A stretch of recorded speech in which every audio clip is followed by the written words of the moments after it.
খেয়াল করি, জুলাই গণঅভ্যুত্থানের প্রায় দীর্ঘ সময় অতিবাহিত হয়েছে।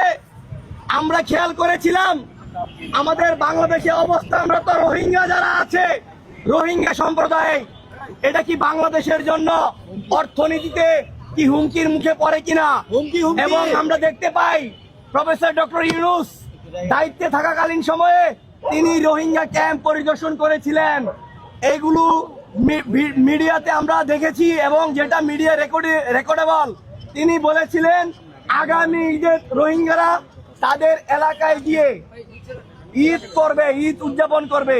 তো আমার প্রশ্ন হচ্ছে, আমাদের কথা হচ্ছে, এই বাংলাদেশের মানুষই তাদের খাদ্য, বস্ত্র, বাসস্থান, চিকিৎসা নিতে হিমশিম খাচ্ছে।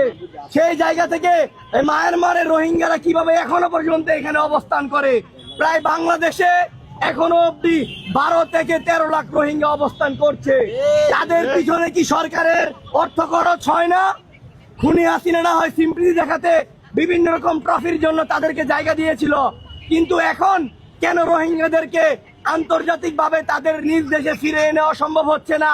এটা আমরা রাষ্ট্রের কাছে আহ্বান জানাই এবং বর্তমান সরকারকে বলতে চাই, অতি দ্রুত যেন এই রোহিঙ্গা ইস্যুটাকে যেন গুরুত্ব দিয়ে তাদেরকে যেন তাদের এলাকায় স্থানান্তর করা হয়।